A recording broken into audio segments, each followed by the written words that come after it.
going on, everybody? Zach Rosenblatt back here with Mike K. Latest episode of the No Huddle Show. This is our draft preview episode. Mike K's first draft we'll be covering with NJ.com. You ready for this? I mean, we've been writing about it every day for the last 2 months. Yeah, I think we've listed every single prospect they could possibly draft at this point. It's weird because, obviously covering the Jaguars, I was doing everything by myself, and it's just kind of fun now to have a partner. Because then you can just be like, how ridiculous is this? How, crazy. Oh, you mean like when you're making your own predictions kind of thing? Yeah, like predictions, or you can bounce stuff off. How dumb am I being? Or, you see all of the nonsense, and then you have somebody in the room to tell you if you're sane or not for your take. I think it's... To be fair, I almost always tell you you're insane. So. Yeah, it's true. He is very abusive in our beat relationship. But I'm very excited because I think this draft is really unique because... Honestly, I don't mean to downsell it, but this is probably the lamest draft that I've covered in 10 years. It's very top-heavy with defensive line. It's very top-heavy with safeties. There's weak quarterback class. Yeah, it's a weak quarterback class. Weak wide receiver at the top, at least. The running back class is kind of smushed together in those middle rounds, bad corners. Yeah, the wide receiver, whatever. It's very polarizing. The safety. It's like mid round guys are good. Like that's what this draft is. It's a lot of the mid round guys. You might get somebody good, but the first round, it's like once you get past the top 14 or 15. It reminds me a lot of the Sam Bradford draft. Sam Bradford was the one picked number one in that. Right, and Ndamukong Suh. That draft was kind of all over the place. That's what this draft is to me. And it's an interesting thing because the Eagles are in such a great position to move up. A lot of people focus on the 2 second-round picks, but the 2 fourth-round picks are just as valuable as far as trading up. Because I view... If you're only going within 5 picks, yeah. Right. I view this team as a team that's going to take calculated risks. Trading up to number 9 in the draft is not a calculated risk. Trading up to 22 is a calculated risk. Or trading back to 32 is a calculated risk. So I think that this is going to be a really interesting process. You and I are going to have to drink a lot of coffee on draft night because we probably won't get anything. We won't have any closure on the first day of the draft until probably late in the first round. Imagine what I was in Dallas last year. Imagine what I was going through. The Eagles were picked 32, and they didn't trade it until right before the pick happened. Well, luckily, so that was 11 p.m., and then everybody, oh, come on. Luckily, you were on 3-team duty that weekend. But it's in Nashville this week. I wish I was in Nashville over Dallas, if I'm being completely honest with you. Most people do. But, again, I think this is going to be a really interesting bottom third of the first round because the talent is so equal there. And if the Eagles want to make a move to get somebody outside of that equal talent range, they might have to trade up into the late teens. And that's 25 is a weird spot because it's it's a little too far past if a guy who was projected as a top 10 to 15 pick falls, they're probably not going to get to 25. So you're in kind of that range of guys that are pretty closely graded, guys that you could probably get if you trade back. You're not going to kill yourself over you miss out on a guy because you traded back a couple picks to get somebody else. That's why almost everybody seems to be predicting them trading up or down. I think 25 is a prime spot for, especially look out if someone like Drew Lock or Daniel Jones falls to 25. For sure. Because then you might see a chart, even if it's only 3 picks or something like that, a team will move up. We saw last year, look what the Ravens gave up to get Lamar Jackson. They probably overpaid for that pick, honestly. Probably. But they got their guy who they think is a franchise quarterback. So if somebody for some reason thinks Daniel Jones is their franchise quarterback, maybe his name's Dave Gettleman. I don't know. They have an early second-round pick. What if the Eagles and Giants traded with each other? And because the Giants have that high second-round pick, they gave him Daniel Jones thinking all right, this will both get us a pick now and help us for the next 10 years when Daniel Jones takes over for no disrespect. Well, with... or yes, disrespect, I guess. It's happened before. The Eagles traded back the Kevin Cobb year with Dallas, traded back into the second round so that the Cowboys could trade up, and it worked out pretty well. What I would say is you look at 25, you brought up that being an interesting, pick. That pick gets traded a lot. Last year, the Ravens and Titans traded. The Titans traded up to 22, and Baltimore traded back to 25 to get Hayden Hurst. The Texans, the 40-year-old tight end. Right. Jabril Peppers was the Browns pick after the Texans traded up to nab Deshaun Watson in 2017. There have been guys that have been just traded pretty recklessly. I mean, it's also a spot where a lot of teams trade up. If you remember the famous Tim Tebow trade up with the Broncos with the Ravens. Yeah, because if a quarterback falls that far, that's kind of where that would happen, yeah. So, again, we'll see what happens, but I think 25 is an interesting spot. All right, so we're going to get into our preview. We kind of broke this down into a bunch of different categories. I'm going to throw some stuff at you. You're going to give me your thoughts. You're going to tell me I'm an idiot. All that good stuff. There's going to be predictions. That's only your job. Exactly. I'm giving you the floor of calling me an idiot today. But so we're going to break down. It's a lot of 3x3x3 because we want to roll through this quickly. But we'll start out with this: 3 players that we think the Eagles could trade away on draft day. The first one is one of the draft days, I should say. The most obvious one is Nelson Aguilar. We've kind of talked about quite a bit here. We're going to talk about it a little more later on, but he's the most obvious trade guy, especially if, they've been tied to all these receivers, especially Marquise Brown, but there's some other guys I think they're interested in. And if they draft someone like A.J. Brown or N'Keal Harry, guys that are clear slot receivers, big slots, that's not a great sign for Nelly.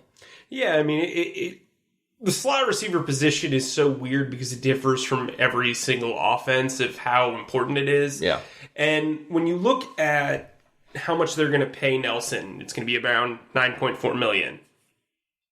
They also have 2 tight ends that are very good and they want to get on the field. Can't play everyone. Yeah, you can't play everyone. You've traded for Deshaun Jackson. You have Alshon Jeffrey. I think you can project that the slot position might get somewhat take a back seat. You could predict that. And so I think drafting a guy who's cheaper but just as dynamic makes a lot of sense for them. $9.4 million, I mean, that's a lot of money, especially for a slot receiver who hasn't gone past 800 yards in his career. He was terrific the Super Bowl year last year. It was a bit of a mess, but not completely his fault. I think if you can get some value for him, maybe trade a 4th and him for a high 3rd-round pick, you're feeling good about it. Yeah. That ultimately comes if they don't draft someone, then they're not gonna trade him. But he's the one we have our main eye on. Another one who was mentioned first by Sheil Kapadia of The Athletic, and I thought it makes a lot of sense if you think about it, is Big V, Halapuli Vaitai.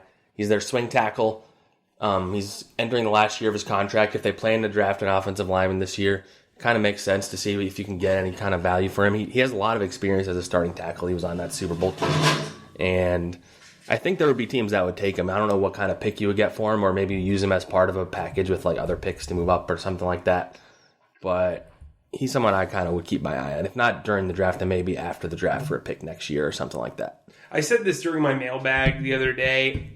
I think it makes a lot of sense to trade him. I don't know if he's more valuable to another team than he is to the Eagles. He knows the blocking scheme. He's been around. Jason Peters is constantly injured. Yeah, like you said, if they draft his heir apparent, it makes sense because then you're basically saying that Big V is not that guy. Because then you have that rookie, and then you have Matt Pryor and Jordan Mailata. Right. As like the 3rd string. And Big V was a 5th-round pick. I think he gets slighted a lot by the Eagles fan base, and in some ways that's fine. But for a 5th-round offensive tackle, he is more than made up for his thing. I mean, he's one of the better draft picks of the last. People don't think about it a lot of times with like Jalen Mills is an interesting one. He was a 7th-round pick who's been their starter since the beginning. Like that's a good value, right? Yeah. And I think when you look back at that Carson draft, they have really been able to take those picks, Isaac Seumalo, make something out of them, and Jalen Mills, and actually really get production out of them, making that draft class that much more important. We've talked about it before. If you can get 3 starters out of a class or 3 valuable players out of a class, you've won your draft. And so I think with Big V, what are you trying to get for him? Are you shopping him to be a starter for a team? Because I don't know how many tackles he's better than really in this league. Are you trying to upgrade your swing tackle group? Maybe the Texans could be a team. That's my thought. A team that needs multiple offensive linemen. Yeah, the Texans, the Vikings, maybe those the Panthers teams could use offensive linemen, yeah. Right, and I think that if you're going to shop him, it has to be on day 3 because you're not going to get more than a day 3 pick for him. Maybe it's... Unless he's a part of a bigger trade. Right, maybe there's a 7th round guy, an undrafted guy that you think might sign elsewhere because he might have a better opportunity and you want to be able to control his rights. That makes sense to me. If you want to trade him for a 7th round pick. Be my guess. I don't know how many teams are going to be jumping at that offer, because offensive linemen, especially backup offensive linemen, seem to go through waves of replace. They're easy to replace. They're not. I mean, Big V's played at replacement level, at least last year. As much as they want to praise him, he has not played at a starter level. He was bad last year. The year before that, he had showed some flashes. Right? Yeah, he showed. It comes down to if you just want someone who's experienced and has played in big games. I mean, that's the value he has. We're talking about finding an heir apparent for Jason Peters, and he's not in the conversation. Yeah. People are even talking about Jordan Mailata over him. Yeah. So a guy who just started playing football a year ago. Right. Who's never played in an actual meaningful game. An actual football game, not just NFL game. Yeah, so again, I mean maybe. I'm sorry I'm not like blown away enthusiastic about trading him just because from an outside perspective, I don't see what the value is in trading for him during the draft. Maybe after the draft, like you said, I could see him going in a player-for-player trade during training camp or something like that. He may or may not be involved in one of my trade proposals I have coming up. Okay. I'll squash that later, but let's go. No, that's what I'm saying. You're supposed to tell me how dumb I am later. All right. Or now. Either one. And then the last one is Rasul Douglas, who we've talked about quite a bit on here. That ultimately comes down to if they add another corner, I feel like. I don't know if they're going to trade him unless they do that. Yeah. I mean, we both don't think they should trade him anyway. But so here's the thing. If they draft a corner in the first round, they're trading him. Yeah. He's the guy that's getting traded, like you said. Otherwise, I don't really get what the point is. Yeah. I think especially with Darby and Mills' health. Rasul at worst is your third best corner.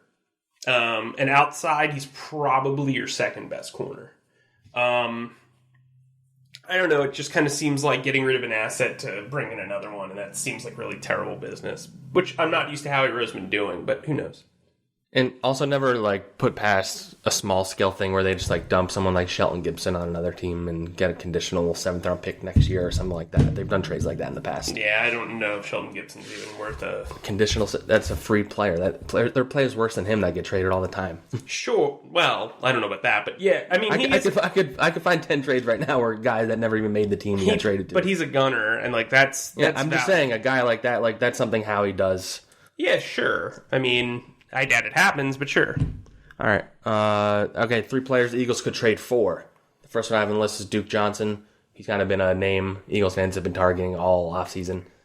That probably would kind of be dictated by if Miles Sanders gets picked early in the second round or something. Like a guy that they really like gets picked and they don't really have a shot at someone they like. If you can trade a 4th round pick, a 5th round pick, and get Duke, I think that's worth it. Yeah, for sure it's worth it. I don't know if Cleveland will do it, but it's worth it. They don't really have much use for Duke. By the midseason, they won't. At least. Well, by midseason, yeah. I think he's probably more of a midseason guy. All right, the other one, linebacker Darren Lee from the New York Jets. Yeah, they seem pretty set on trading him. I don't know. They probably would take pretty low value on him, honestly. If you can get him for a 4th or a 5th, that's worth it also. Yeah, 127 is their first 4th round pick. I would trade that. He's young. Immediately. I think he's on the last year of his deal, so if you like him, you keep him long term. If not, then you move on. Like that, he's really athletic. I also like the idea of that. So there's a thought process of 2 ways of really taking advantage of the market. If I can get on a soapbox for a second. Free agents. Oh, you're actually standing up on a box right now. I am. So one really good way of taking advantage of the market is signing guys coming off down years. Good players that are coming off down years, because then you can utilize their costs and you can sign them to 1-year deals and prove it deals.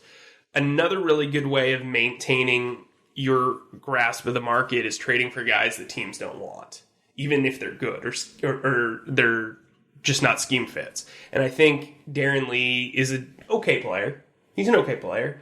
And you can trade for him on the last year of his deal, which is a wait-and-see thing, similar to what they're doing with Jordan Howard. And I think it makes a lot of sense for them, especially if you could coerce them into trading for a 2020 conditional pick or what have you. I think that's smart business. Yeah, and the other one's another linebacker who Albert Breer, I believe, reported was possibly available. That's Joe Schobert from the Browns. I don't really know that much about him. I think you know a little more, but he's young. Yeah, he was a Pro Bowl replacement in 2017. He's a tackle machine. He's not going to give you much athletically, but he's very smart. Comes from Wisconsin. He's a smart guy.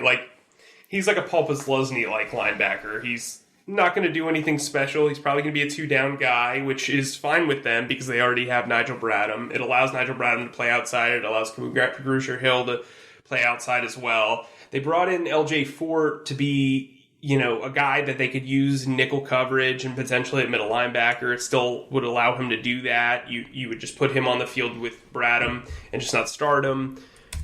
Schobbert's basically like a upgrade of a Paul Worlow pretty type. If you really want like a pure, Worlow was a little bit more explosive pre ACL. Yeah, we don't know what he looks like now. But yeah, if they were to trade for him, that's like bad news for Worlow and Gary. We'll get into this later, but I am very curious to see what they do at linebacker because that's something Eagles fans seem to be passionately saying they need to draft somebody, and I don't know that they will. All right. Are we going to talk about that a little later? Yeah, we are. All right, cool. Yeah, because I got takes. You got takes on that. All right, here are 3 trades the Eagles can make to get out of number 25. You and your 3 different kind of proposals. The first one is like getting them pretty high in the first round. The second one is moving them up a little bit in the first round, and the third is moving them back in the first round. Hit me up. And you can just tell me how dumb, smart, whatever you want to say about them. Or nothing. If you just don't want to say anything, are you going to give me the player who they're trading up for? I'm telling you. Yeah, I'm going to tell you the player that. Okay, go for it. That they're going to draft to.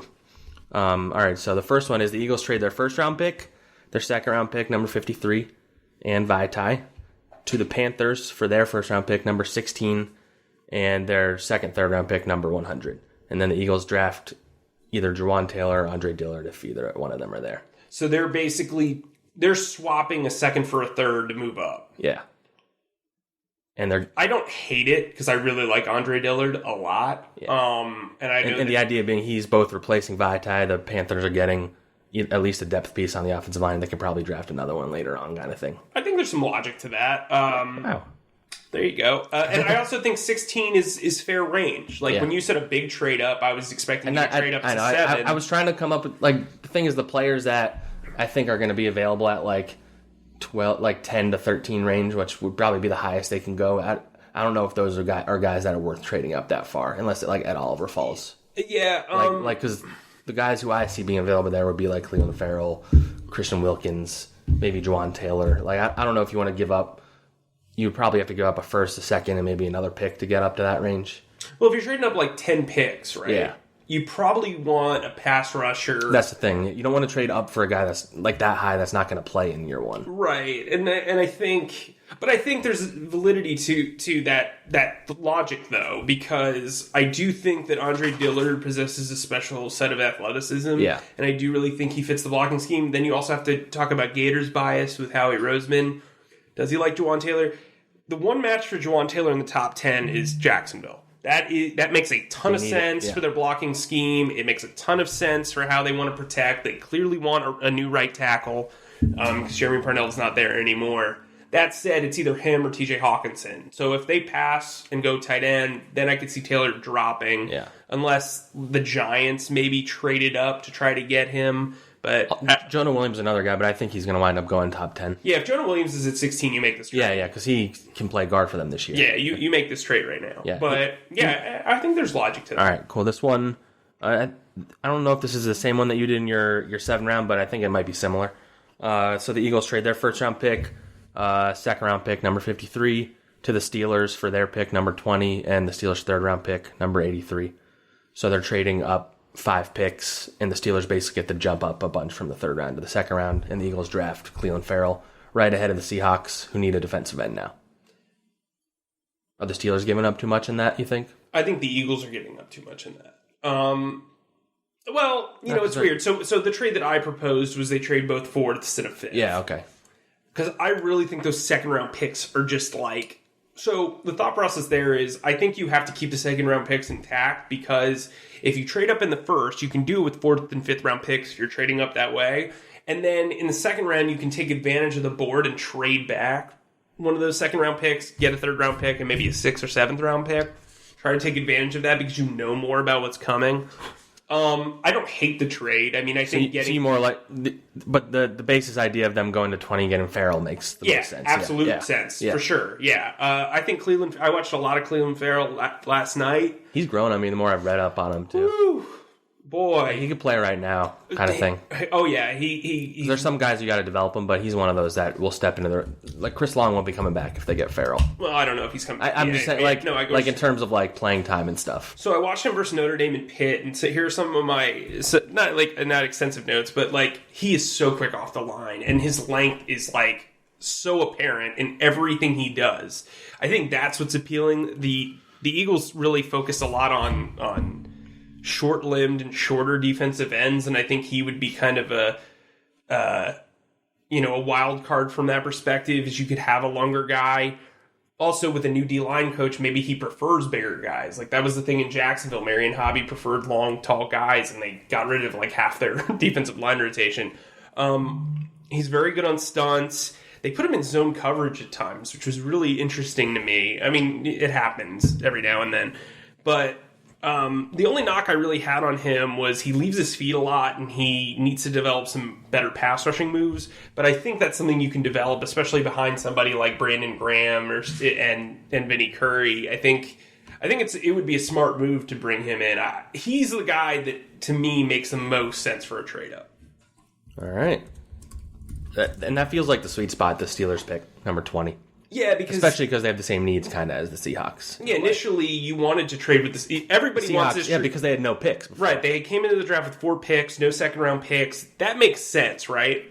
Now. But now it's like, they got what, an extra second-round pick for I got a first and a second. Yeah, they got a 2020 second, but a first. So they have 2 firsts. Right, and then they're swapping thirds, which means they're trading back on the third. But I mean, they smoked Kansas City in that trade. And then Kansas City went and gave him like the richest contract for him. Right, but he is a great fit for Steve Spagnuolo's defense. It's just an interesting series of moves for the Chiefs. We won't go into it too much, but the way they got rid of Ford and then I would have traded 25 for him, but that would have been it. That would have been Clark. Yeah, 25, and then we're done. Yeah, but I don't know if Howie would have paid him the money he was going to get. Right, exactly. Yeah. But last night on Farrell, I do think that he could be in play for them, for the Seahawks. So yeah, you're going to jump. And the Steelers are incentivized to trade back because they need wide receiver help. And they're still probably, if one's taken, they still probably feel good enough that they can trade back and get one of the 2 wide receivers they're probably targeting at that point. Exactly. All right. Proposal 3. This one's a little more low-key. The Eagles trade their first-round pick to the Patriots, who have the number 32 pick, and they get one of the Patriots' third-round picks. I had number 97. And then the Eagles pick Jeffrey Simmons at number 32. I like that. I would ask for more. Yeah, I thought that would be your response. I went based on the trade value chart, and that kind of lined up. But it would make sense if they got another 4th or something like that, too. I mean, the Patriots have 12 picks. I'd want a third, a 5th, and a 7th. Or a 3rd, a 5th, and a 6th. They have like 45 7th-round picks. Yeah, they have a lot of picks. Because... And people knock on this, but 7th-round picks are very important when you are trying to get undrafted free agents. I know that sounds kind of counterintuitive. They traded up to get Mailata in the 7th round last year. Right, you do it so that you can take risks on guys. Yeah, you can take flyers and stuff like that. And, people will be like, well, why wouldn't they want to play for the Eagles? Well, if the San Francisco 49ers are calling up... It's about the best chance to play. Right, and if you're a wide receiver in San Francisco as opposed to the Eagles, when you have Deshaun Jackson and all these guys... I know for a fact that they've been making calls this week. They do it every year, but some of the guys that they've targeted as undrafted guys or specialists, wide receivers, guys like that, they want to add talent. And I think if you can mitigate potential disasters in undrafted free agency, because you want to have a strong undrafted free agency class, that's what you do. That said, let's talk about Simmons, right? Yeah, I think it's an important discussion because he's been tied to the Eagles quite a bit. The reason why you trade back is because then you feel good that you've attained more assets, or you've obtained more assets. Well, you know me, I do for one every podcast. That was one of your better ones. That's fine. You obtain an extra asset. So instead of getting just one player, you're getting 2 players out of the pick, and even if he doesn't play this year, then you still have the 2 seconds and a third coming. And you watch him on tape; he is really, really talented. Like, it's no joke. I saw Yahoo Sports' Eric Edholm had him as the number 3 overall prospect in this draft, even considering everything. Like that based on talent, like he's not the only one who probably thinks that, but the injury thing is just a concern. Yeah, and I've known Eric. It's a torn ACL. I've known Eric for years, and he is a really, really strict grader. So for him to kind of say, that's a bold ranking. Yeah, it's a bold ranking, and it's probably true.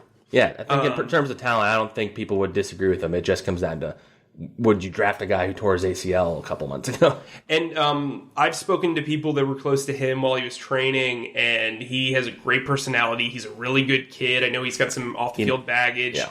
But the Eagles would do their background. They already have by now, obviously. It sounds like he's very reformed. The ACL seemed like a very freak accident. You don't have to worry about him being injury prone. The issue you have to worry about is the Sidney Jones factor, where are they going to be a little bit more gun shy, giving up big assets to select a guy who may or may not develop based on being out of football for a year and maybe stunning his growth and maybe has lingering effects. I mean, people it's are going to say high risk, high reward type situation. That's right. why you trade back for him, though. Right. And people are going to say they're two different situations. Well, yes and no.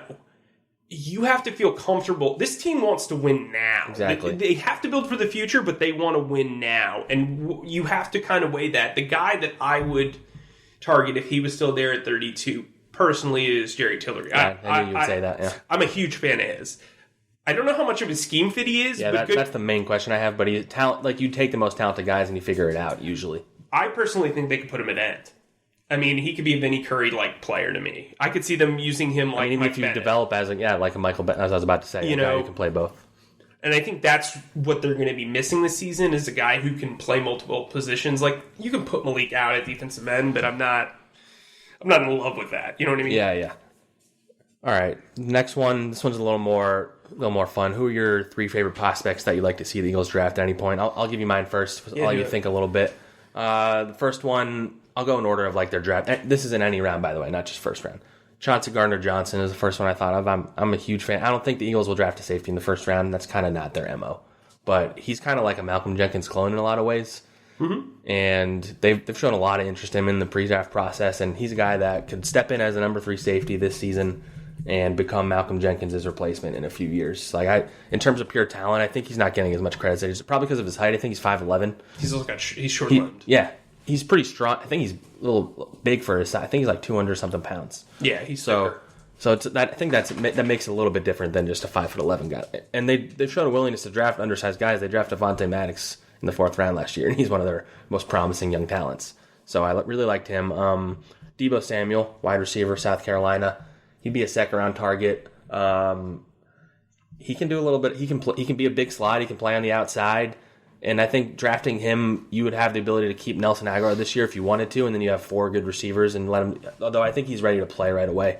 I think he's kind of someone that has been under the radar just because everybody's focused on Hollywood Brown and all these other guys who kind of ran crazy at the combine, like Paris Campbell and guys like that. But he's someone that I'm pretty confident is going to be a good NFL player at least. Maybe he's not a star. I think he'll be good. And the other one is defensive tackle, Colin Sanders. I found out that it's pronounced Colin, not Kalen, like it's spelled, which is interesting. And this is another thing for me to screw up. Yeah, exactly. This is part selfish because he's one of the most interesting people in this draft, and he'd be a lot of fun to be able to interview on a weekly basis.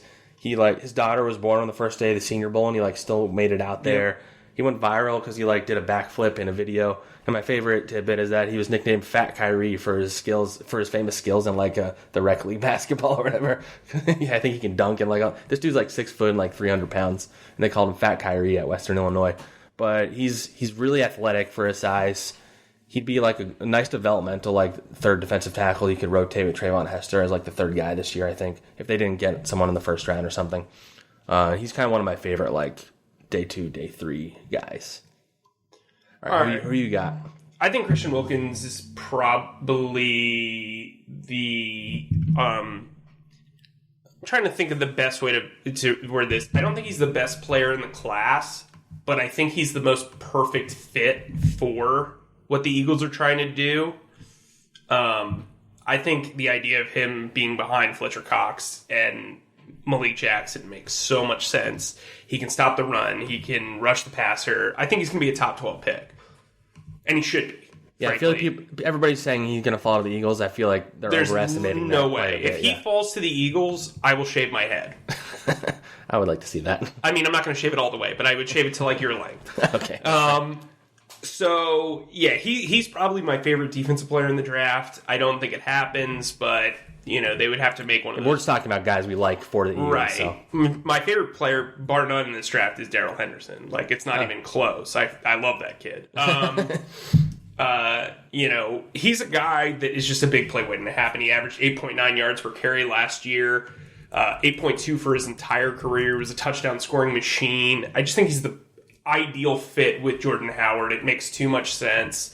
He's a good receiver out of the backfield. He's got amazing straight line speed. He's probably going to be available in the third round. I think I probably overprojected him because of how much I like him in the second round, but he's probably more of a third round pick, even though there's some people talking about him being in the first round. I love the kid. He's 5'8". There's no way that's going to happen. I don't even know if Josh Jacobs will be a first round pick. Yeah, and we'll talk about Josh Jacobs a little later. Yeah. But Darrell Henderson's special. I got a 1A and a 3A and a 3B if I can. Fine, you break the rules.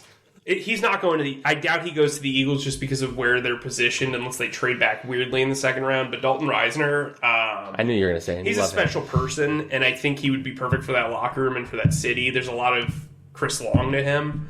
But I also think his versatility is really special. He was a freshman starting center at Kansas State, and Bill Snyder has you make all the calls and do all of the protections and everything as a center, surrounded by some future draft picks and seniors. I mean, nothing but seniors. And then he was asked to move to right tackle and became a pretty good right tackle. He's nasty. He's athletic. He's a man. You know what I mean? And I think he's a guy that could be a foundational piece on that offensive line, whether it's a guard or center or offensive tackle. He also really loves Jason Kelce. And talking to him, I got the vibe that he would really love to be an Eagle. My 3B would be Gary Jennings from West Virginia. That's a good late round guy. Yeah, they draft a West Virginia kid it seems like almost every year. To me, he's a guy that could eventually take over for Nelson Aguilar. He's got some work to do as a route runner. He's got some work to do with his hands, but he's a really good blocker. He's tough as nails. He'll go across the middle. He's a very good yards after the catch type of guy. He's just tough, and I really like Gary Jennings a lot. He's got good length and size for the slot. He's 6'1", I think 206. So he's a guy that I could see them falling in love with and being that fourth wide receiver. Some topics, some observations, and you kind of just react to them. We're going to a little more rapid fire, but just give your thoughts, yes, no, whatever you're thinking. It's a variety of stuff about the Eagles, but we'll start here. All right. You ready? You have to say yes. You can't just shake your head. Oh, yeah. Sorry, I forgot we're on a podcast. All right. The Eagles will draft a running back on day 1 or day 2. False. Why? Well, I just think there's a lot of talent in that 4th, 5th round range. I really like Justice Hill a lot. And I like Rodney Anderson, and I like... You can get a good player in 4th round. Yeah, I think there's going to be... James Williams. There's guys that are going to be there. I think they're going to look more... If they don't take somebody on day 1, I think they're going to look for more of a complimentary back. So that means you think that they would consider someone on day 1? Is that what you're saying? I don't know. Josh Jacobs is really good, but I don't think they're going to have the opportunity to. I think he's gone. It sounds like the Raiders might get him. Yeah. The Eagles will make multiple trades involving draft picks. True. I think... You see move up or move down round 1 and then... Yeah, I think they do something with one of the second round picks for sure, and then I could see them moving up or down in the first round. And this one's actually timely because as we were recording this game, I said Nelson Aguilar will be traded. True. You think on one of the draft days, you're saying? Yeah, I think you can get maybe a 4th round pick for him. I could see them doing a really intriguing player swap, maybe you trade him straight up for Chris Harris. That would be a very interesting trade. I also think a team that you really need to look out for with him, we talked about him before, New England. He makes so much sense for New England. Yeah, you and I talked off air about this. I said he's like the classic Patriot because they could get him for the 1 year. If he does great, they let him go, and they get a 3rd round pick for him next year. And worth noting, they have 2 really late 3rd round picks. Yeah, and that's kind of probably the highest point of his value. Mm-hmm. He's a weird case because, like we said, his production kind of doesn't match his salary, but he is talented. So it's it's kind of hard to get a read on He's what in a really odd situation. He's also a Chip Kelly pick, so it puts him in an even weirder. And the Eagles kind of showed that they don't prioritize him with the way they traded for Golden Tate and then didn't really get him the ball that much after that point. Well, it seemed like they traded for Golden Tate because they wanted to figure out who they want. You know what I mean? Yeah, exactly. Right. Yeah. Let's see, what else? Oh, the Eagles will not draft a linebacker. True. You saying they won't? If they acquire a linebacker, it'll be via trade. Now, that's another one that's kind of interesting. Darren Lee for Nelson Aguilar. Yeah, that's the Jets. Who are their receivers? They have Quincy Robbie Anderson. Nunwe, Robbie. Did they sign somebody? Well, they signed Le'Veon Bell, who's going to catch more passes. They signed a receiver, I think. I can't remember who, but nobody that's like... I think Nelson Aguilar is probably their best better receiver. than all of those guys. Yeah, that would be interesting. Although I love the Nunwe, I should put that for the record. By the way, what we were talking, me and Rappaport said that it sounds like he's available. It was the report that he had. He's been available. But I don't think that's a new thing. Yeah, I don't think that's a new thing. The Eagles will wind up having a third-round pick and a seventh-round pick at the end of the day, which they don't have either of them right now. True. Whether that's via trade backs, trade ups, whatever, right? Mm-hmm. All right, the Eagles will draft a quarterback. If they have that third and seventh round pick. So, yeah, true. So you think they would do it in the seventh round? Is that what you're saying? No, I just think it'd give them the opportunity. You're saying that so then they can get something else. Right. I could see them drafting. Who's a development? I know you've talked about some of these guys, but who's like not a top 4 rounds guy, like a 5 to 7? So I've got two guys that I really like. Brett Ripon, who is set like he's my favorite guy. Yeah, ton of college records. He's really undersized. Probably never going to be a starter, but he could be accurate. He could be one of those Jim Sorgi types, that sticks around the league for a while. And the other guy I really like is Gardner Minshew from Washington State. He put up a ton of numbers. He's pretty accurate. The touchdown to interception ratio is fine. He's just really short. I think he could be a decent West Coast backup. You could feel good about him being the third string guy this year. I definitely think he could be out Luis Perez. And then maybe, you're talking about him next year. I agree with the drafting a quarterback every year thing. Yes. All right. This one's a little more fun. So there are a few players that I think are going to fall for varying reasons, and I want you to rank what you think the Eagles would pick at 25 if all 4 of them were there. Okay. DK Metcalf, Rashawn Gary, Montez Sweat, Greedy Williams. Montez Sweat, you run up. Like, it's not even with the heart thing? Oh, yeah. Well, see, that's what's weird. If I'm evaluating and it's me, yes. Now, the Eagles... Yeah, you have to be comfortable with... Right. You have to manage that his entire career, pretty much. Right. But if you believe the talent is worth it, then you do it, obviously. Yeah, Gary would probably be number 2. Yeah. Who are the... I got DK. Who's the fourth guy? And Greedy Williams. DK then Greedy. Yeah. Greedy is not the type of cornerback that Jim Schwartz typically subscribes to. He's not very He seems aggressive. to be the guy where a lot of Eagles fans are like, I don't want a corner, but if Greedy Williams is there, that's the only reason why I put him there. I mean, I think he's very talented. I just don't think he's the type of tackler. He's like a really good athlete, but he also, I don't know, he's not maybe as good as everybody thought at the beginning of the process. I think this cornerback class is pretty weak. Pretty terrible. Which has been, by the way, my main argument about them not drafting a cornerback in the first round. Oh, that reminds me. What are we going to do? I don't know. We'll have to figry it out off air, I guess. Yeah, and we'll announce this podcast is only long. We're gonna have a couple podcasts this weekend for you guys, by the way. Yeah. All right, and this one's a little more simple, and we can end on this note. This is like a general. I think we've talked about who the Eagles like the most and stuff. So I guess who are 3 players you think the Eagles are most likely to draft at pick number 25 if they stay there? Who will be available? Like if you had to name 3 players that you think are the most likely to be the one that Roger Goodell is booed and says his name of, who would they be? Marquise Brown, Cody Ford, Jerry Tillery would be my 3. Just because I think if they stay at 25 and Brown's there, Brown's the pick. I think ideally if they can do a quick trade up, Cody Ford would be their pick. And if they trade back, Tillery would be their guy. So that's kind of my thinking. I'm going to say a different third one instead of Tillery. I'm going to say Garrett Bradbury. A guard, huh? Okay. And center. Yeah, that's true. Go replace Jason Kelsey down the line. I don't know if he'll be there at 25, but all right. Yeah, I think the Titans at 19. Yeah. That's probably a sweet spot. I also really like Chris Lindstrom as a potential. He'd be a trade back guy. Yeah, he would. In theory. I mean, if they really... He's a guy that can play this year, so Yeah, They really, really like him. Tomorrow, I'm going to rank the 11 guys that are most likely, and Lindstrom's probably towards the back end. Yeah. Are you ranking in terms of like the most likelihood that they draft them kind of thing? Yeah, kind of. I've got to think of a way to word it, but yeah. You'll find out in the morning. Stay tuned to see how Mike screws up the English language. Speaking of, we have a lot of content on our website about the draft. You guys should check it out, nj.com/Eagles. Thanks for listening. We'll be back tomorrow, Friday morning with the podcast recapping round 1, and then we'll have an overall recap on Saturday. All right, guys, thanks.